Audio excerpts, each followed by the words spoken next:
Hepiniz hoş geldiniz. Maruf'a bu kadar dolu bir programda zannediyorum günün son oturumu olacak. İlginiz ve sabrınız için önden bir teşekkür ediyorum. Bugün COP28'e yani Taraflar Konferansı'nın 28.sinde oraya doğru giderken yerel çözümlerin ve küresel etkileri üzerinde durmaya gayret edeceğiz. Bunun için birbirinden değerli isimler bugün konuşmacılarımız arasında yer alıyor. Toplantıya başlamadan önce Profesör Ayşen Erdinçler. Professor Ayşen Erdinçler, as she had a minor health issue, she informed us that she's not going to be able to be with us today. So we will have three distinguished speakers. With your permission, I'll just very briefly introduce them to you. Dr. Tuğba Dinçbaş, Ministry of Environment, Urbanization and Climate Change, Deputy Director at the Directorate of Climate Change. She is one of the most senior climate change experts, and she will talk about national strategies and national commitments and the role of cities in the preparation of such strategies. And based on that, she will also maybe share her opinion on the COP28 agenda. We have Casimir Legrand, C40, as you know, is a network of cities that brings together metropolitan cities. It's very effective. It has activities that are very functional for capacity building also. So C40 and its priorities on COP28. That's what he's going to talk about. Then our last speaker will be Nicola. As you all know, one of the most wide networks of cities is ICLEI, and he is representing ICLEI. They have had some initiatives at COP28 at city scale, urban scale, to increase the effectiveness of cities. So he will talk about that and their projections on COP28. So I don't want to take too long. However, there might be a second round in this session, and we might get your comments and questions at that time. So first speaker, Dr. Tuğba Dinçbaş. You have 15 minutes. The floor is yours. Thank you, Ahmet. First of all, I would like to thank for this very nice organization and your kind invitation.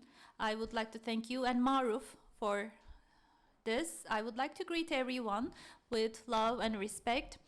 As mentioned by Ahmet, I work at the Ministry of Environment, Urbanization and Climate Change. I work as the Deputy Director at the Directorate of Climate Change. We work on mitigation. I'm responsible of mitigation and local adaptation measures. First, I will talk about the climate change process in general, our national policies and its relations with cities, and then I'll talk about the United Nations framework on climate change and what is expecting us for COP28, the Conference of Parties. As mentioned in the final report of IPCC, the global warming is about 1.15 Celsius degrees. In the Mediterranean basin, which includes our country, this warming is 1.4 Celsius degrees. So very seriously, certain zones and areas in the world are under huge risk. And of course, the cities will be most impacted by this. We are seeing the highest floods recorded ever in history. We have wildfires, other disasters. So cities that actually cause the climate change are also the places that are most impacted by this climate change that they cause. About 70% of the emissions are created in the urban areas. 64% of global energy consumption is again done in the cities. But although they create a high amount of emissions, again, they are impacted in the harshest way from climate change. So we need to make our cities more resilient. So with the Paris Agreement, we had the net zero commitments or targets that have been announced. For our country, we have also committed or a target for 2053. As the directorate, right after the announcement, we updated our NDC document and announced our new commitment. By 2030, Turkey commits to make a reduction of 41%. Well, this is a long-term target for 2030, but 2053 net zero target has also been announced. So right after this, we started our long-term strategy preparation for 2053, and that will be completed by the beginning of next year and will be shared with the public. So, as for our roadmap, which is more relevant for cities, we have two main roadmaps and action plans for 2030, both for mitigation and adaptation. This also will be finalized by the end of this month. For mitigation action plan, regarding the urban sector, we have the buildings sector.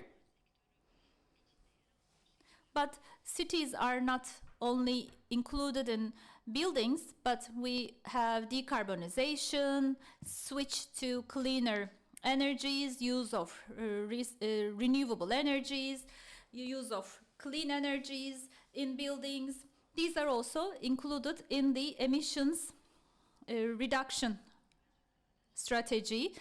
This work included hundreds of stakeholders, by the way. We also have our technical experts, so there was a lengthy process of consultation. And then we have our action plan and strategy on adaptation. We have 11 different sectors and one cross-cutting sector. Among these, cities are assessed as a separate topic.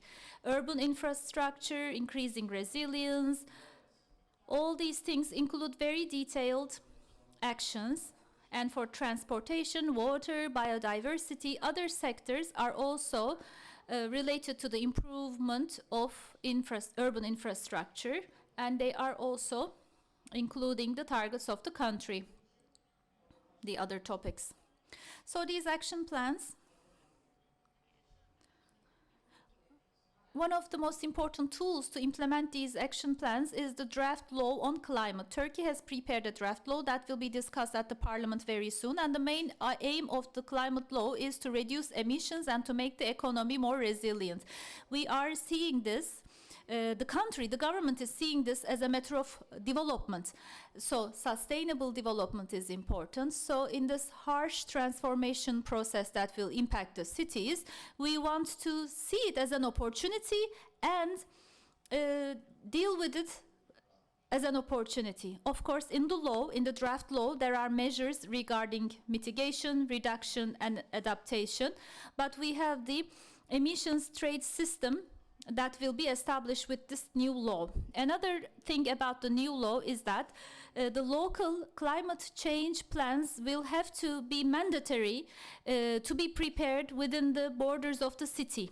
This is very important. Why? Because we have a global target, 1.5 degrees, right?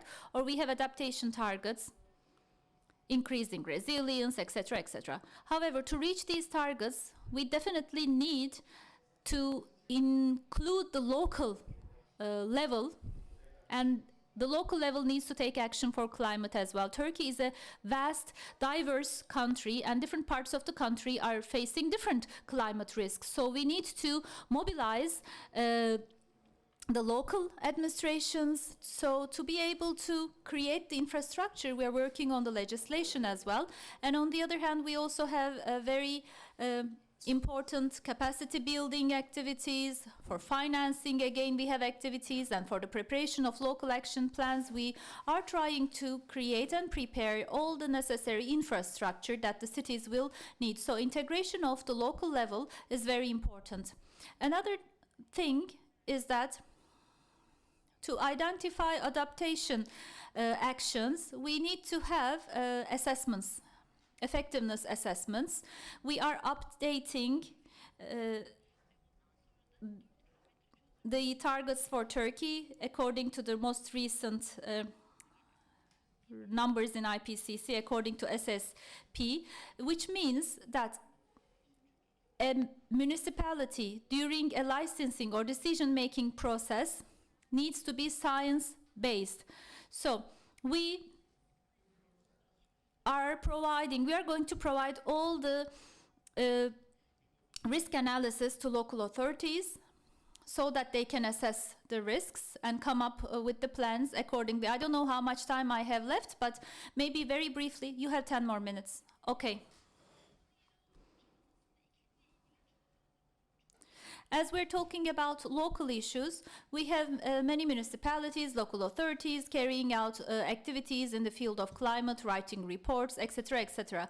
So we need to have effective information sharing so that when people want to make some research on climate, they can have a single point of access to this. We have the climate portal. It's similar to the EU Adapt, but it's not only about adaptation, but it includes all the other processes such as reduction and mitigation. So all these action plans that I talked about, it will help us to have a monitoring for those action plans. So under this portal, we are going to have an online monitoring for all the action plans.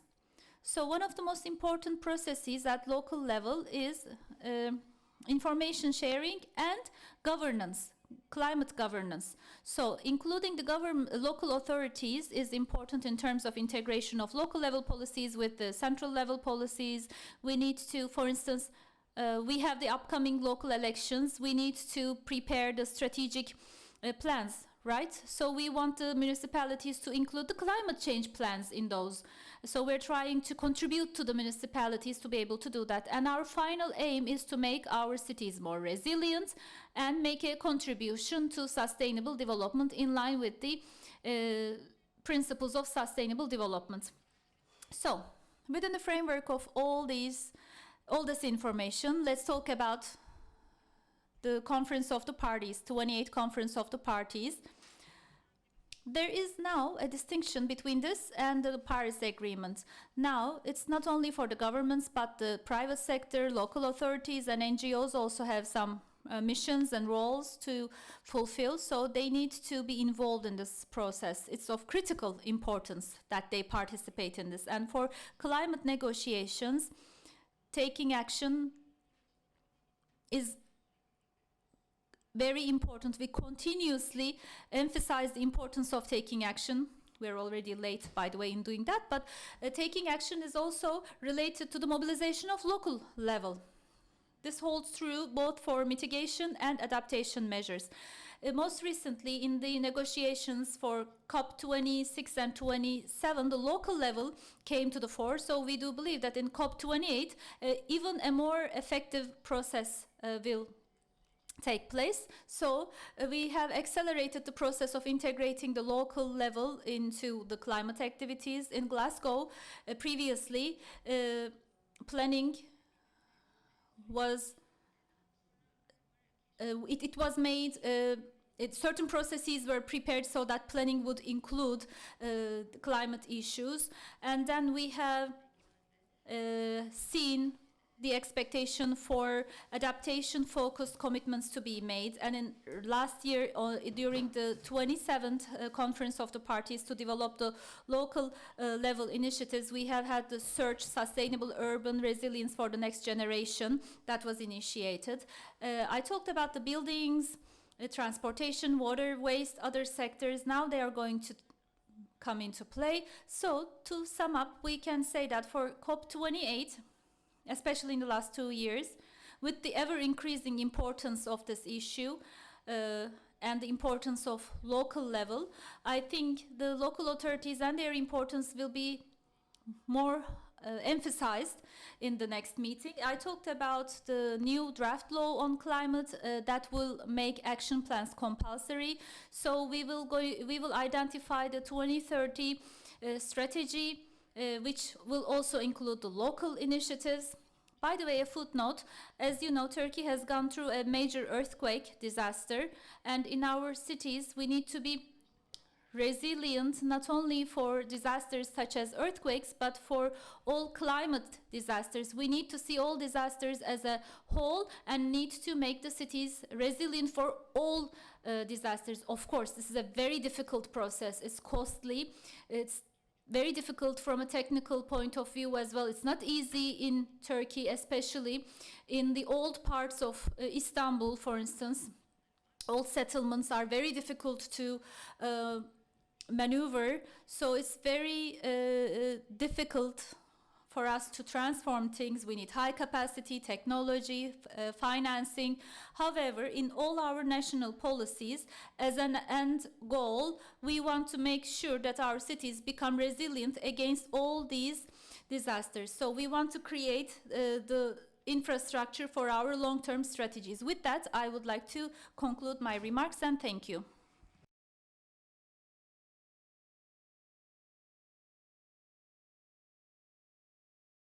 Thank you so much, Tuğba. You have given us a very good framework. You talked about climate change and how it is related to mitigation and adaptation. You talked about the global negotiations. You talked about what we do as the Republic of Turkey at national level, what kind of climate change policies we are preparing, and the role of cities in all that preparation. You have drawn us a very good framework. Thank you for that. I have taken some notes. Maybe there are questions on this, but now I won't ask them and I will directly give the floor to our next speaker. I'll ask the questions later. So we have from C40, Intelligence and Diplomacy Manager, Casimir Legrand. And dear Casimir, you have 15 minutes. The floor is yours. Perfect. Thank you very much, Ahmet. First off, I'd really like to thank the organizers for making C40's participation at MARUF23 possible. We're very pleased to say we also attended MARUF21, although it was online, so it's really great to be here in person. So today I'm going to very quickly run you through C40's priorities and objectives for COP28. I'm first going to very quickly explain C40. I introduced C40 at the networking session this morning, but if in the off chance you weren't there, I'm going to very quickly describe how as a network we function. I'll very quickly highlight the geopolitical context in which we find ourselves going into COP28. I'll back up a little bit as well, starting from the UN General Assembly and the UN Climate Ambition Summit that was hosted a few weeks ago. We had a lot of our mayors present, so I'm going to very quickly walk you through what we got out of that and how that tees up now in the road to COP. I'll highlight the C40 goals and objectives at COP, specifically zooming in on the Local Climate Action Summit that was announced also a few weeks ago as part of the COP program. And then I'll very quickly highlight some tentative events and opportunities that we foresee at COP from C40, but noting that these are all to be confirmed. So very quickly, the C40 Cities Network, we are a global network of almost 100 of the world's leading cities who are united in action to confront the climate crisis. Our mayors commit to science-based, inclusive, and collaborative approaches to take the urgent actions that are needed to confront the climate crisis. We represent directly 600 million residents worldwide, but the actions that our mayors are taking have the power to indirectly impact closer to 900 million residents. We are, you can see from the slide, based all around the world, and we really believe that cities have a seat to occupy at the global policy-making table. Cities, as Dr. Tuğba announced, consume about 70% of the world's energy, but they generate 80% of the world's GDP. So as much as climate change is impacting cities, they're also where the solutions can lie. Cities are diverse, they're innovative, they can be more nimble at times and progressive than national governments, and they're financial economic hubs with political and monetary power. So now that I very quickly explained C40, I'm going to talk a little bit about the geopolitical context of COP28. So we know that the global stocktake is going to culminate. It was a process that was started 2 years ago.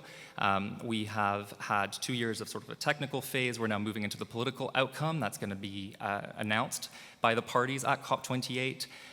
From the synthesis report that was released in September, we know that we are very off track in meeting the goals of the Paris Agreement.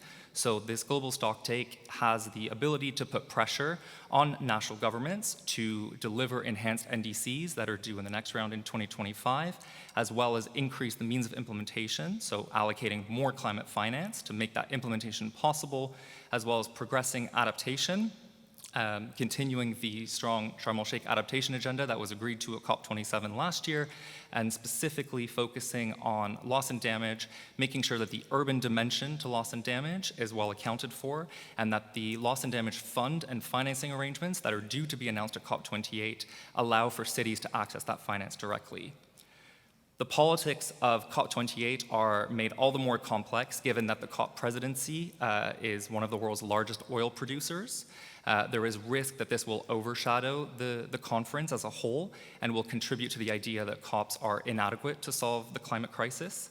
So in the face of all that, C40 is fighting to keep 1.5 alive by ensuring we put pressure on the formal COP process, but also on the action agenda, so all the thematic days as well, reinforcing confidence and bringing strongly that leadership of mayors to demonstrate that climate action is happening by mayors and their allies, and ensuring that mayors can achieve the necessary support, especially financial support, that is vital for the Global South, especially our Global South cities.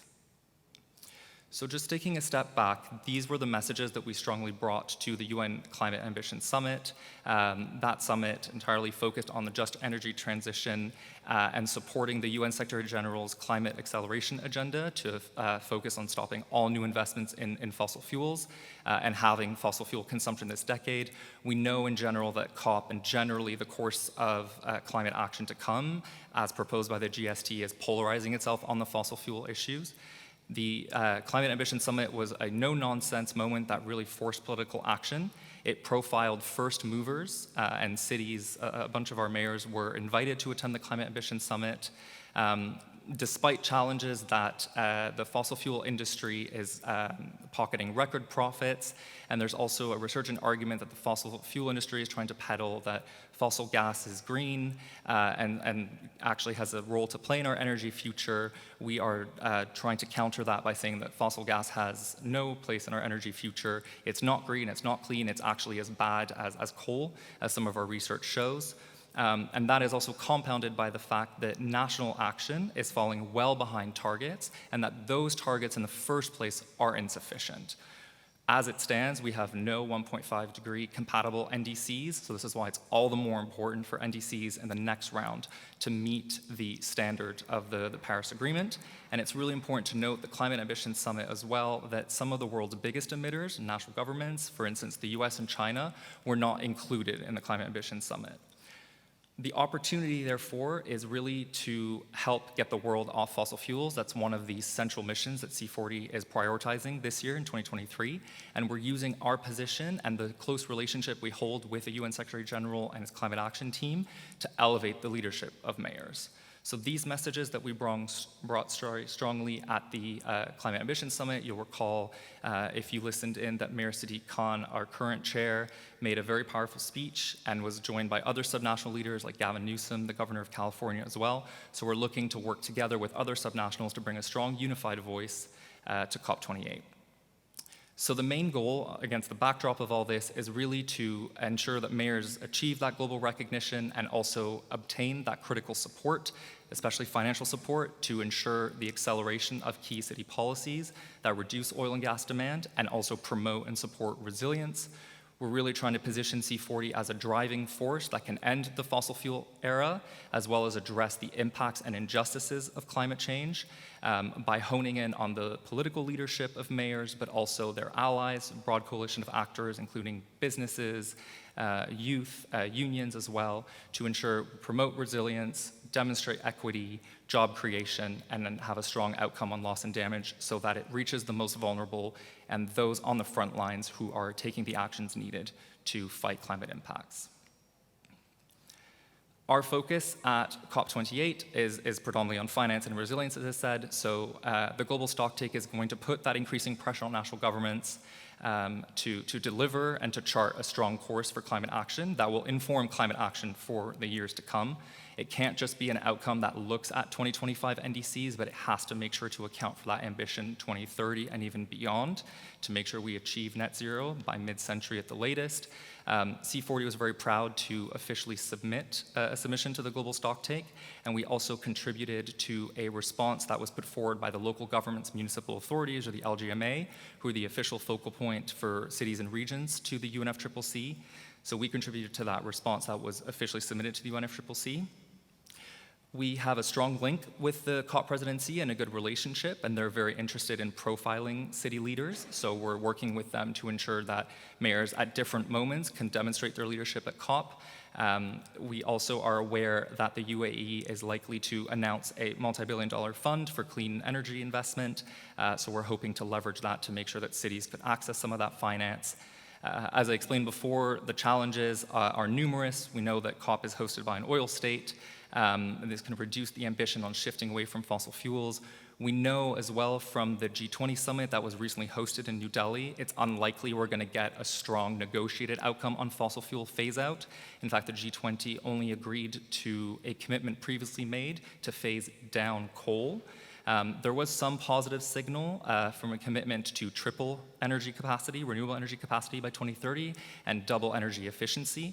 But we need to make sure that the fossil fuel package includes all of that. It can't just be those two targets, but there has to be a strong focus on phasing out fossil fuels. And if that can't take place in the negotiated outcome, we need to look at non-negotiated alternatives to ensure that happens. And that itself is compounded by a general frustration from across the climate movement, who are constantly let down by inaction, who consider COPs to not be up to the task to solve the climate crisis. So we need to use the collaboration and existing relationships we have with the UAE, the COP presidency, and others to ensure we increase that climate finance for cities. This directly relates to us advancing our two central missions, which is one, to help get the world off fossil fuels, to halt climate breakdown by phasing out 50% of all fossil fuels from C40 cities by 2030, as well as addressing the impacts and injustice of climate breakdown by driving the creation of 50 million good green jobs by 2030, by progressing the Sharm el-Sheikh adaptation agenda, as I explained, and also by making sure urban dimension and the experience of cities is well reflected in the fund and funding arrangements for loss and damage that are due to be announced at COP28.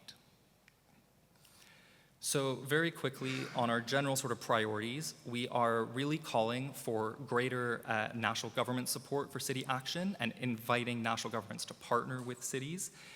We're really hoping to call for the integration of cities within the NDC process formally, and also are looking to bring a strong mayoral delegation specifically to the local climate action summit, which I'll talk about in a minute. We are hoping to secure more finance for city climate action, especially leveraging the existing international financial reform and MDB reform, making sure that the urban dimension is strongly brought into MDB reform, that COP28 sends a strong policy signal that the international financial system needs to be reformed in a manner that takes into account the needs and priorities of cities, and to make sure that that is recognized as an opportunity to drive change and increase the flow of finance to cities. Indeed, Mayor Hidalgo, one of our European vice chairs, spoke at the Macron-Motley summit in June and strongly called for MDBs to pilot subnational lending, making sure that that finance is directly accessible by cities. We're also looking to coalesce support from national governments and financial institutions to remove barriers and allocate funding in specific sectors. Electric buses, reducing methane from waste, and ports that support our green shipping program. As I said, we're pushing back against the fossil fuel expansion. We're hoping to really drive home the health and economic argument in the pushback against fossil fuel expansion. We have some research that was released last year that shows that fossil gas is not green, not clean, and actually is as dirty as coal. So it has no place in our energy future, nor should it be labeled as a transition fuel. So instead, we're going to promote research that proves renewable energy is cheaper, that it can create more good green jobs, and that it can generate lower emissions than can gas or coal power. And lastly, on climate justice, we really want cities to be involved and have a seat at the table when it comes to conversations and negotiations around loss and damage. So the Local Climate Action Summit was announced on September 19th as part of New York Climate Week. This is the brainchild of Michael Bloomberg, who's our board president, and the COP presidency. You might recall that the two of them announced a partnership, a formal partnership, back in March. And then this Local Climate Action Summit was just announced. It's really a way to bring subnational leaders into the COP program and the process. It's going to be hosted during the first 2 days of COP, during the World Climate Action Summit, when heads of state attend COP. It's the first of its kind formal local summit that is supported by the COP presidency. The last time something like this happened was 8 years ago on the margins of COP28, when Mayor Hidalgo hosted a local climate action summit similar. The aim is really to bring hundreds, if not close to 1,000, subnational climate leaders together with heads of state, not just mayors and governors, but spanning across businesses, NGOs, and the whole non-state actor space, in order to have a frank conversation between national governments and non-state actors or non-party stakeholders on the crucial role that local leaders can play in reducing emissions, in addressing climate risk, and in supercharging national efforts to accelerate climate progress. It's going to be hosted by Michael Bloomberg and the COP28 presidency, but it's also going to be co-chaired by the Special Envoys for Climate of the US and China, Simon Steele, the Executive Secretary of the UNFCCC, and Laurence Toubiana, who's the CEO of the European Climate Foundation, and who was the first high-level climate champion at COP22. And it's going to be supported by a bunch of city and regional networks, ICLEI and others. And we're really hoping that that Local Climate Action Summit establishes a new paradigm for more integrated climate action that brings together governments at all orders of government across 4 themes. It's about transforming local climate finance, so making sure that we mobilize the billions and trillions of dollars that are needed to promote subnational and city climate action. Secondly, integrating local contributions into the design of both national and international climate policy to enhance global action collectively, so ensuring that cities are strongly incorporated into the next round of NDCs.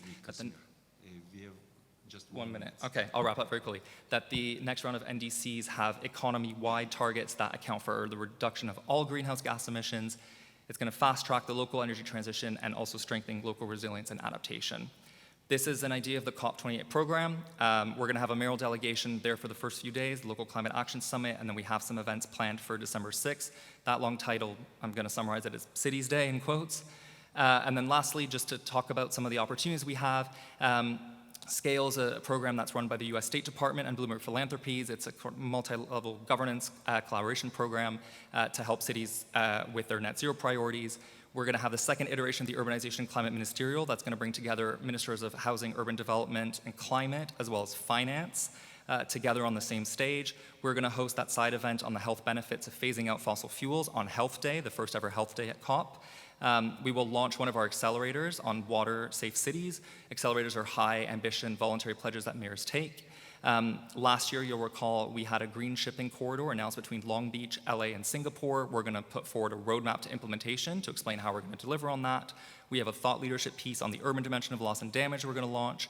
And then we're going to have opportunities for our mayors to engage with other mayors as part of the delegation and other key stakeholders, such as ministers, climate leaders.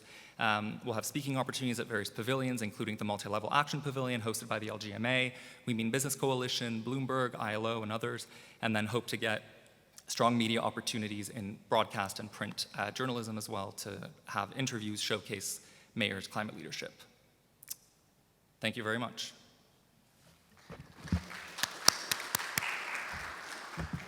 Biz teşekkür ederiz. Son derece hızlı, pratik, kompakt bir sunum dinledik. C40 COP28'e oldukça hazır görünüyor. Bazı notlar aldım. Dediğim gibi çok fazla uzatmayacağım. Bir diğer ulus ötesi, ulus aşırı kent ağı diye tanımlayabileceğimiz ICLEI'ye, sevgili Nicola'ya söz vermek istiyorum. Özellikle ICLEI'nin CDP ile ortak geliştirdikleri kentlerin uyum performansını izlemeyle ilgili yürüttükleri çalışmalar oldukça etkileyici. Ben kendi adıma çok istifade ettiğimi tekrar ifade etmek istiyorum. Ancak COP28 perspektifinden ve o zamana gidene kadar ki kentlerin küresel müzakereler içerisindeki temsiliyetini arttırmak bağlamında ICLEI çok önemli bir organizasyon. Söz sende sevgili Nicola.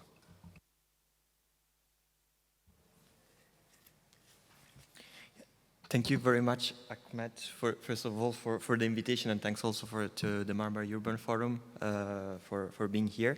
It's a pleasure, of course. So I'll try to speak not as fast as I usually do, so let's see if it works. As you were saying, I'm Nicola Iezza. I'm an officer of Sustainable Energy Systems at ICLEI Europe, and I'm here to represent the wider ICLEI network. Just to give you a quick preview of what I was planning to present, and then of course happy to go into more details afterwards. I'll just give you a brief introduction to ICLEI and the LGMA constituency, which you already heard a bit about, just to tell you what it is. A bit of the roadmap from the ICLEI perspective towards COP28, and taking a little bit of an historical perspective, but also talking about especially what we are doing on the roads towards COP28. And then I'll talk you especially on the LGMA position paper that has been released recently, specifically for COP28, and maybe if we have time also for the Urban Transition Mission Center. So maybe to start with immediately on this, as was mentioned by Ahmet before, ICLEI is a global network of more than 2,500 local and regional governments worldwide. We work to unite the ambition of towns and cities of all sizes, without distinction, who are committed to achieving climate neutrality. We are active in more than 125 countries, with 24 offices worldwide, and we do impact almost 25% of the global population living in cities. We truly believe that local government action is what drives sustainable development at the implementation scale, and this is why we were founded in 1990s as the International Council for Local Environmental Initiatives, then ICLEI, Local Government for Sustainability, as a network to really lead the way for local governments also at the UN level.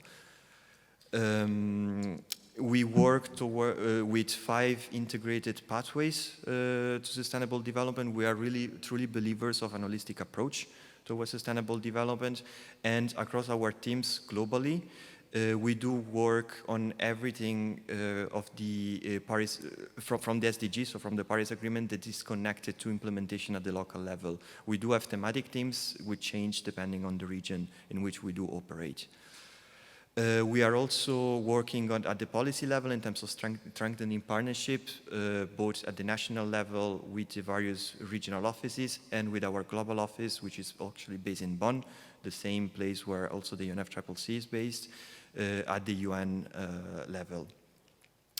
In that sense, as was mentioned before, ICLEI Global is the focal point of the LGMA constituency. The LGMA is the local government and municipal authority constituency, which is the official body that represents cities and regions as non-state actors at the UN negotiation. So we are the focal point, of course. We lead the secretariat of the LGMA, but there is a number of organizations that work behind the scenes also with us. C40 is definitely one of those, GCOM as well, and a number of them. And our lead in that work is Juno Arikans, which is the Director of Global Advocacy at ICLEI World. We have a long history, as I was saying, of engagement in COPs. We start back then in 1995, and of course this increases towards time, especially from 2007, when the first local government climate roadmap started, and we really saw the changes throughout the years, especially in the very last years, in terms of engagement of some national actors. So we really see this as a growing opportunities for cities to really make the case at the global stage. This is especially true from COP26, from Glasgow, where for the first time, it was mentioned also before, we managed to have an LGMA pavilion, multi-level climate action pavilion, and since then we do have it every year, and there will be one also in COP28, in which we will host a number of urban-related events throughout the entirety of the 2 weeks.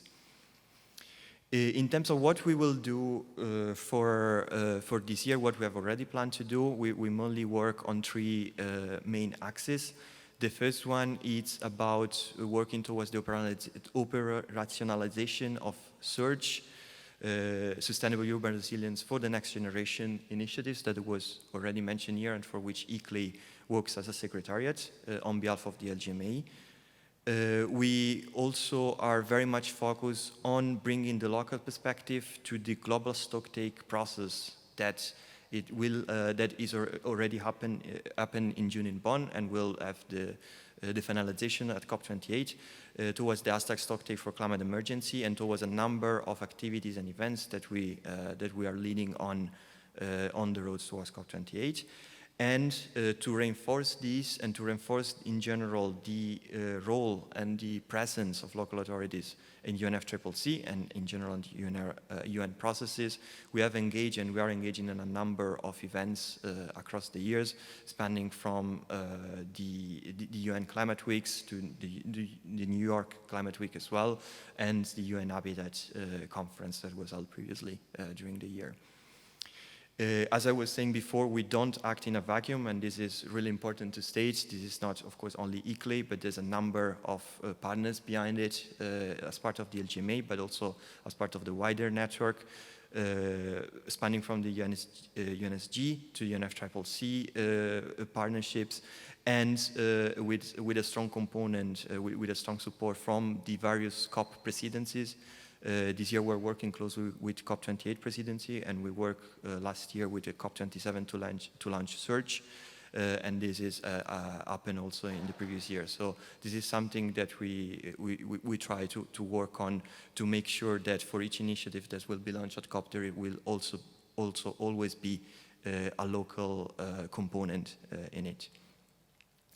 In terms of the roadmap from an LGMA perspective, this is a bit an outline of the main landmark moments towards the years. Of course, we are very close now to the endpoint of this roadmap. As you see, we're in October.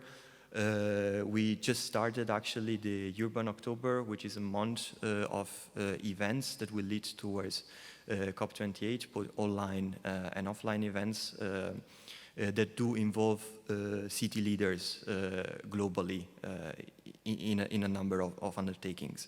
And all of these, of course, we will finish to feed in the position and the activities in COP28. In terms of what I was mentioning before as the second axis, which is the stocktake for climate emergency piece, as you know, this is the year of the global stocktake, the GST process, which aims at taking stock, as the name says, of what has already been done in terms of achievements for the Paris Agreement targets, so on the SDGs, and what still needs to be done towards 2030. Towards the LGMA, we want to make sure that the voice of local government is also heard in this process and in the conversation that will happen in COP28 in this regard. And this is why we have launched the stocktake for climate emergency process. This is happening through what we called mini COPs, which we have launched from summer and we will run until October, which are local voluntarily gatherings from cities with their citizens. One day, half a day or one day events in which the cities, together with the citizens and the local stakeholders, run through the climate action plan and run through what has been done, what are the gaps that are still missing, and what should still be done to achieve the targets and to achieve in line with the SDGs. And we will then we are actually already collecting all of the inputs in a single position that we will bring at COP28 in the conversation specific on the GST and the global stocktake. Here in the slide you see the cities that have already undertaken this process from US, Germany, Morocco, UK. So we really try to have a global involvement in this case. And this is also bringing to a spillover effect in terms of participation of local action in the European stocktake that will take place at the end of this month in Brussels, and also by the announcement of a similar process with the same with the same process as the Stocktake for Climate Emergency that will take place during October in France at the regional level, which was announced by President Macron previously this month. And to get all together and have a common position towards COP28, what the LGMA, what ICLEI has done inside the LGMA is also the development of a position paper which has recently been launched and which is open for endorsement by every organization that would like to endorse it by the 29th of November. The position paper outlines what is the main messages and asks that we as LGMA have for COP28, for the parties at COP28 and as outcomes for that. And they really revolve around the importance of the involvement by the parties of their national of their local and regional authorities, especially in the NDC process. If you scan the QR code, you can see the paper more in detail. It has two parts. The first one is regarding the state of play of what we have seen so far, and the second one is about the call to action with the 10 points that we would like to bring at COP28 and that we invite all mayors to repeat and to bring to their national constituency and to the various events in which they participate throughout the conference. This will be, as I was mentioning, this is open for endorsement until the 29th of November and will then be announced together with all the endorsers at the local climate action summit in the first and second day of COP28. In terms, just quickly to finish, in terms of the COP28 agenda, those are the 12 thematic days that were already shown from the COP28 presidency. As LGMA, there will be a pavilion that will run throughout the entirety of the 2 weeks, and we'll have a parallel agenda looking at all these themes from a local perspective, but we will have a specific focus on the 6th of December as the multi-level action and urbanization day, in which they will also convene the second urbanization ministerial, climate and urbanization ministerial, as was done during COP27. So I think I'll stop here. I would just want to very, very quickly announce another more implementation-oriented initiatives that will also be reinforced at COP28, which was announced together with Search at COP27. This is the Urban Transition Mission, which is actually hosted by the Global Covenant of Mayor Secretariat and supported by ICLEI, which aims at supporting cities globally in receiving support to broker solutions and access to knowledge for their net zero transition in any stage of their climate action journey. And this is specifically tailored to GCOM cities. And as such, we as ICLEI are also leading in the development of the knowledge inside the Urban Transition Mission Center, which is the platform where you can enter and get in touch with also the other stakeholders that are part of it. And with this, yeah, I'll just thank you and finish with my presentation.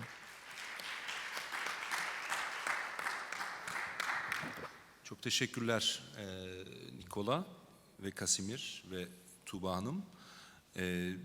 Bana sorarsanız oldukça geniş noktalara doğru açılan bir takım sunumlardı. Ben şahsen çok fazla istifade ettim. Özellikle yerelin uluslararasılaştırılması bağlamında çok önemli iki organizasyonu dinledik bir bakıma.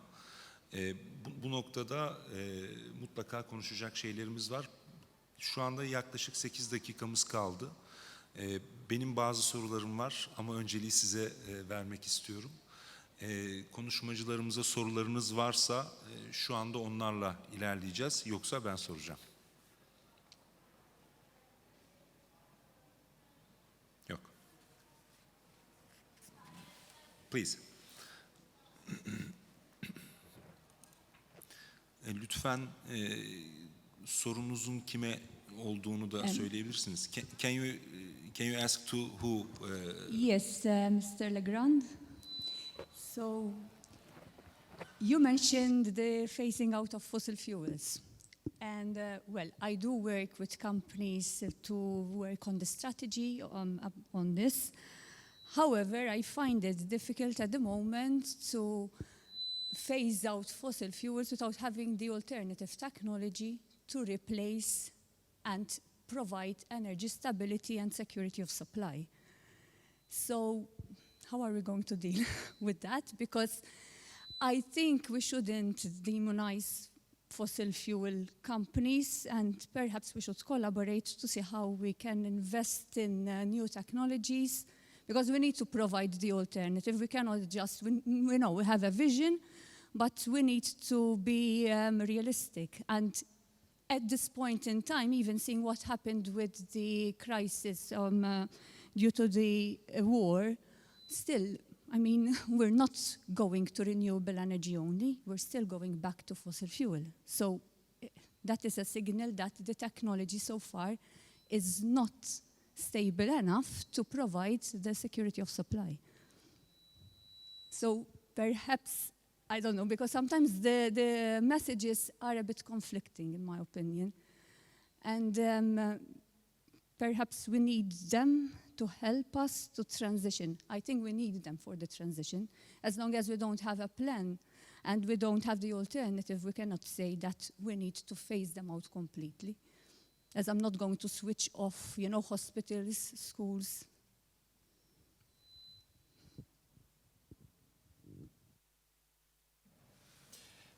Great. Thank you very much for the question. It's a very poignant question.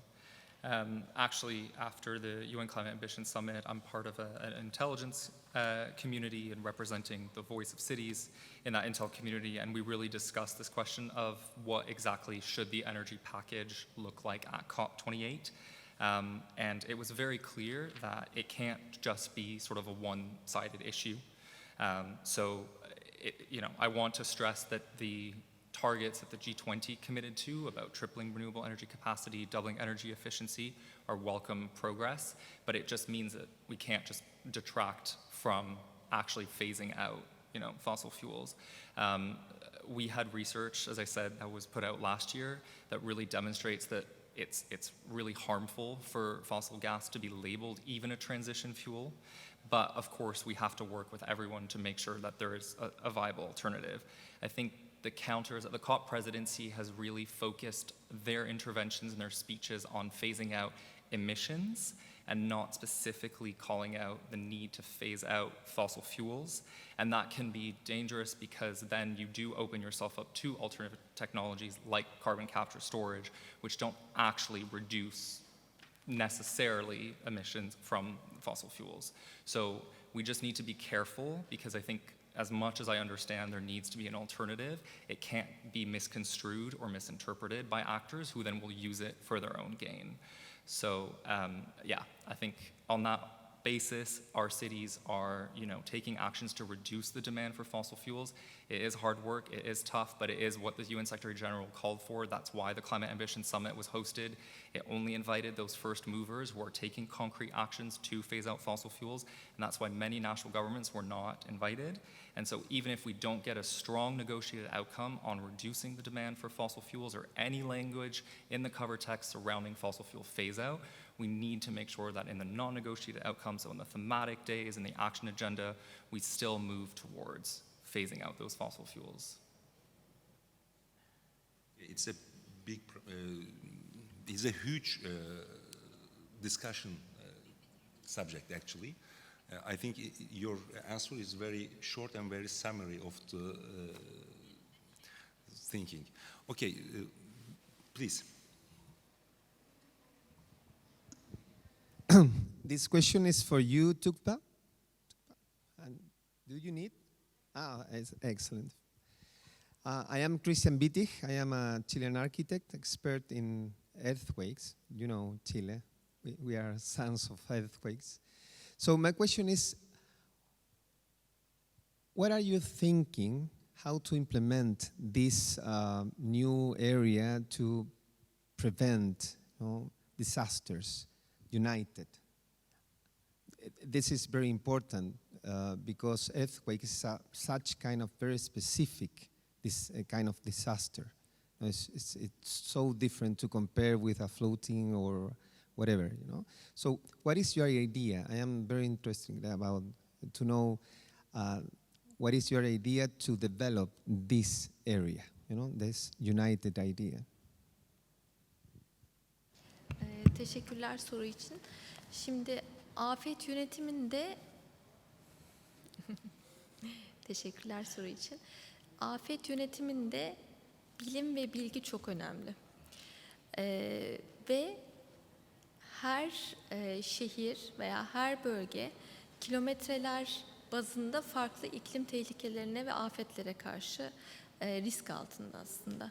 Dolayısıyla biz öncelikli olarak iklim modeliyle beraber Türkiye'de etkilenebilirlik ve risk analizlerini 4 kilometre çözünürlükte yaparak aslında son derece detaylı bir bilgi sağlayarak With a resolution of 4 kilometers, providing in detail information, and in every 16 kilometer square area, we will identify what kind of measures we need to take for what kind of risks and what kind of disasters. So we're trying to develop an infrastructure for that first.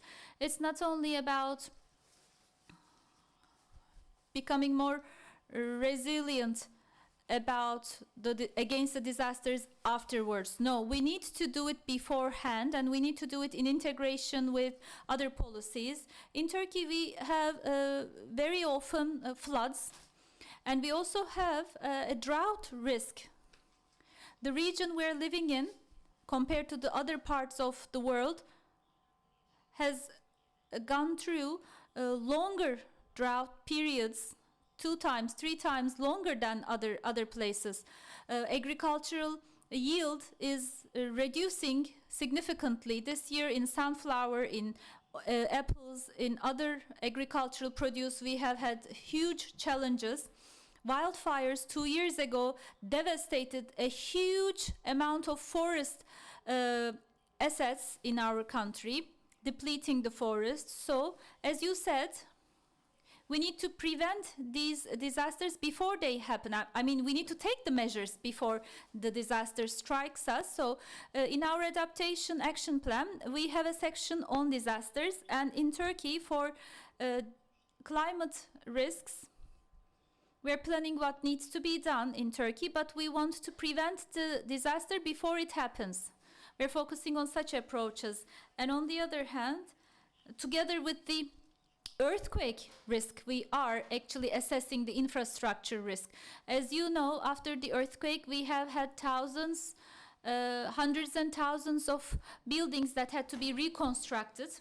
And the energy efficiency of these buildings is important. We want to make sure that they will have characteristics in terms of adaptation and mitigation and climate change related issues. As I said, it's a difficult process, but we can focus on opportunities by developing new areas of the economy to prevent the disaster related losses in terms of creation of new employment areas in new sectors, in terms of supporting the development of cities. So we want to manage this process by focusing on all these things. And on the other hand, we are very much aware that 1 unit of investment before the disaster prevents 15 units of loss after the earthquake. So we're trying to plan all these things ahead of time, but it's not easy. We're a huge country, a very big country, exposed to many, many risks compared to the other parts of the world. We are located on an area that will be the highestly impacted. And as Casimir talked about, there is a financing need. Nicola also talked about it. Now we need to channel financing to these areas. We want to support the cities to invest in these areas. It's time to do so. More or less everyone knows what they need to do. With national policies, we're already identifying these. We have regulations, etc. However, financing is very important and technology is very important. And these investments are one-off investments. They are long-term investments. So you need to make the right investment in the right manner. Yes, thank you. Thank you so much for your interest. Maybe one final question. No, I think we have no more time. Yes, I think our time is up.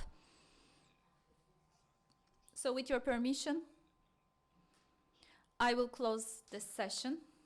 So I would like to thank our distinguished speakers While we were designing this session, we wanted to emphasize once again the importance of the cities, and both our speakers and your questions were really helpful in terms of achieving our goal with this session. As the Marmara Municipalities Union, with the other international city networks, with the Ministry of Environment and Urbanization, we have close cooperation and we are in constant communication with all these parties. This process can only succeed through effective collaboration, financing, right distribution of financing, and as mentioned by Tuğba right now, we need to have science-based solutions and we need to use technological tools to mitigate the climate risks. Maybe this will help us reduce the risks. So once again, thank you so much for your patience and your interest. And with that, I conclude this session. Good evening.